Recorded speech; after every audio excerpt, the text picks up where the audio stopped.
तो this question says that a point charge is taken from point A to point B in an electric field. तो does the work done by the electric field depend on the path of the charge?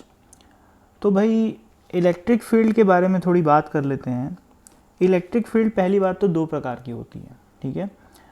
एक electric field जिसको अपन बोलते हैं electrostatic field, उस electric field के बारे में हम लोग इस चैप्टर में पढ़ते हैं। और एक नॉन इलेक्ट्रोस्टैटिक इलेक्ट्रिक फील्ड भी होती है जो कि अपन इलेक्ट्रोमैग्नेटिक इंडक्शन वाले चैप्टर में पढ़ते हैं।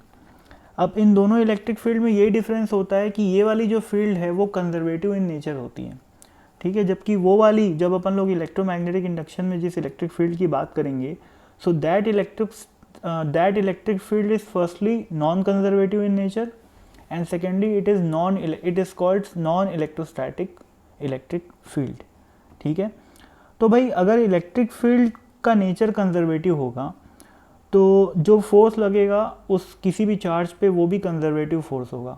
और कंजर्वेटिव फोर्स के केस में अपने को पता है कि work done in moving the charge from A to B is independent of the path,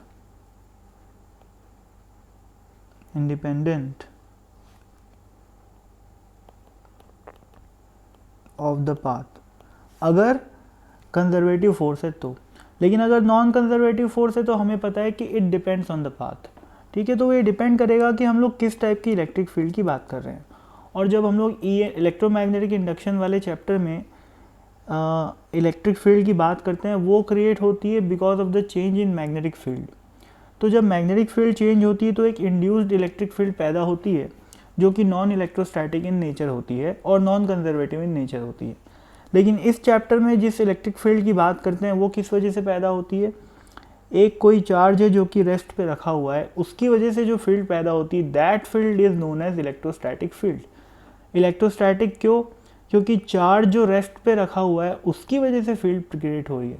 तो स्टैटिक चार्ज की जो पोजीशन है वो कैसी है, स्टैटिक है, उसकी वजह से जो फील्ड क्रिएट हो रही है उसको क्या बोलेंगे, इलेक्ट्रोस्टैटिक इलेक्ट्रिक फील्ड, ठीक है। लेकिन वहाँ पर क्या होता है, जब हम लोग EMI वाला चैप्टर पढ़ेंगे तो वहाँ पर नॉन कंजर्वेटिव इलेक्ट्रिक फील्ड के बारे में पढ़ेंगे, लेकिन उसके बारे में अभी ज़्यादा दिमाग नहीं लगाना है। तो फिलहाल इस क्वेश्चन का आंसर बस यही है कि अगर कंजर्वेटिव इलेक्ट्रिक फील्ड है तो इंडिपेंडेंट होगा पाथ से वर्क डन, और अगर नॉन कंजर्वेटिव इलेक्ट्रिक फील्ड है तो जो वर्क डन है वो पाथ पे डिपेंड करेगा, ठीक है। अब इतना एक्सप्लेनेशन फ़िलहाल काफ़ी है ना। तो थैंक यू।